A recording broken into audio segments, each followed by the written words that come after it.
What is up, my dear friends and family? I'm Charmx, and today I'm going to be reacting to 5 terrifying facts about the legendary and mysterious Mothman by Top 5s. Now, I don't think this is going to be that creepy of a video, which, you know, Top 5s is known for making some very creepy videos, but I don't think this is going to be that creepy of a video, and I am a little bit familiar with Mothman, and if you aren't familiar with Mothman, I guess you're going to be learning about Mothman, and yeah, to say the least, it's quite interesting, and yeah, without any further ado, make sure you go subscribe to Top 5s, as well as go get their magazine if you're interested. The links are in the description, as well as the link to the original video. But with that being said, let's begin!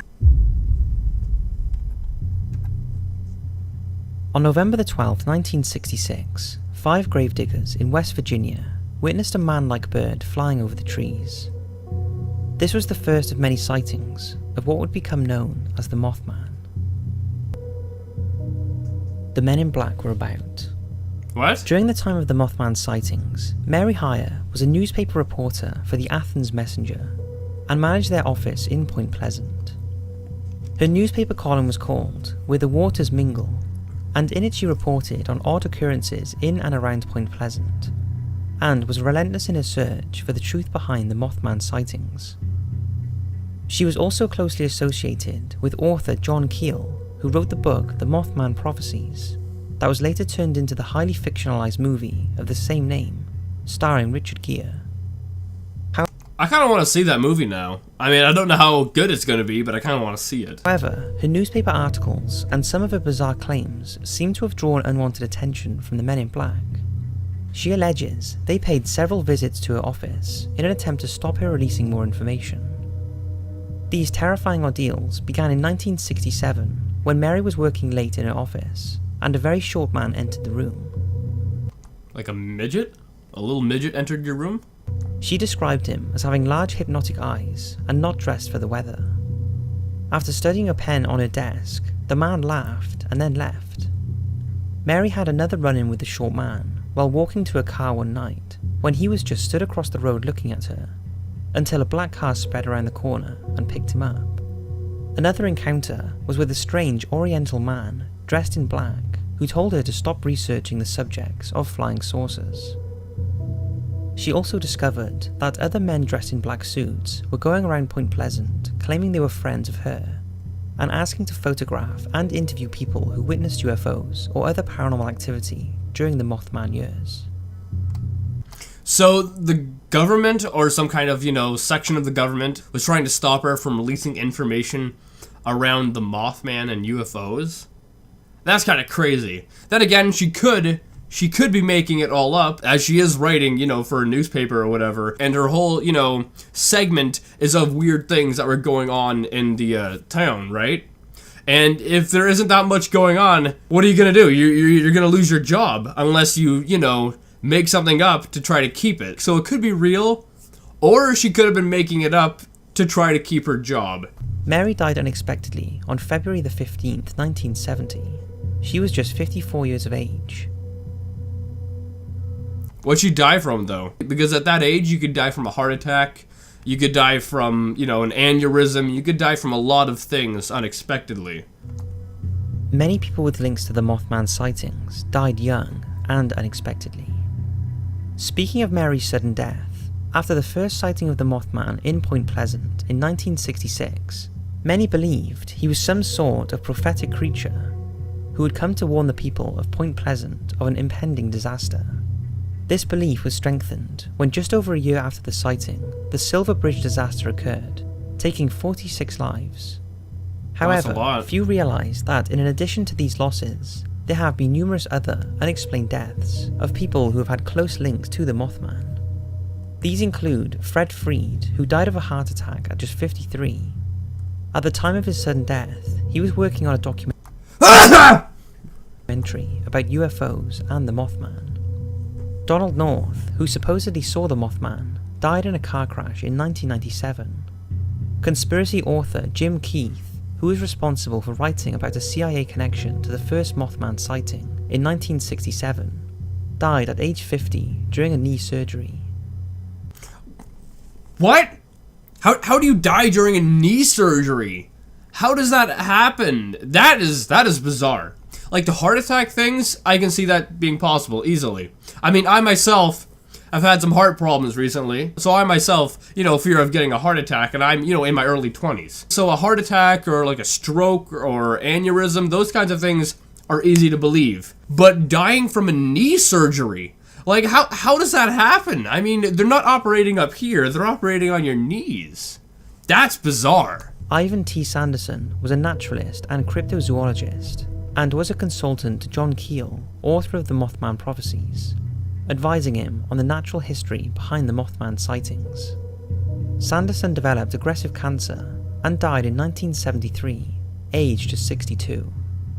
Now, these are just a fraction of the tragic deaths, with links to the Mothman incident, causing many to believe the Mothman curse is very real.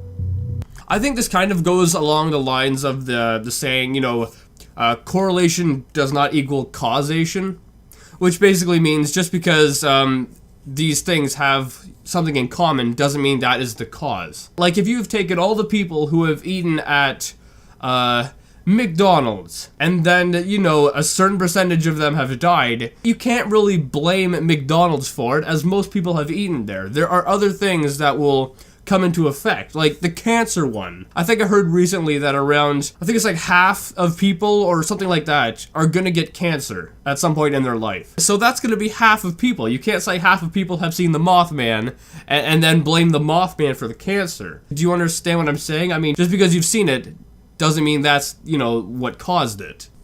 What do you think? There have been some crazy conspiracies linked to the Mothman. Over the years, the Mothman sighting has been blamed for a lot of tragic deaths and disasters, some of which we just mentioned, but others are more on the crazy side. For example, just days before the Chernobyl disaster, in April 1986, workers as well as residents of nearby Pripyat witnessed something strange in the days prior to the explosion. They reported seeing an unknown winged creature flying over the town and the nuclear plant. Those who witnessed it described it as a man-like bird with red eyes, and some came to refer to it as the Black Bird of Chernobyl. It's been suggested this is the same creature spotted perched on the Silver Bridge shortly before disaster struck at Point Pleasant. That's crazy. Another strange conspiracy linked to the Mothman followed the terrorist attacks on the World Trade Center on September the 11th, 2001. Rumours surfaced that onlookers reported seeing a large crane-like creature near the towers 5 days before the attack. Fast forward to August 2007, a bridge on the Interstate 35 in Minneapolis collapsed. 13 people were killed, and nearly 145 were injured. Shortly after, reports started to circulate that a Mothman-like figure had appeared near the bridge around a month before the tragedy. Wait, what? Okay, that doesn't really make much sense, If you saw the Mothman, why would you wait until, like, a disaster and then say, oh, I saw him? If you saw that kind of creature, you think you would report it to the police, like, as soon as possible, not a month later, right? That doesn't make any sense. Because right here, it sounds as if people started reporting that they saw the Mothman after the incident had already happened. So it almost sounds as if some of the claims of people seeing him were made up after an incident already happens. If you report it before an incident happens, that's one thing, but afterwards, it just seems as if you're trying to get attention almost. The sightings caused Mothman believers to theorize that it could be a paranormal entity rather than a cryptic creature. And as well as the Silver Bridge collapse, was seen as a warning of impending disaster. That's freaky, that image right there. Theories on what Mothman could be.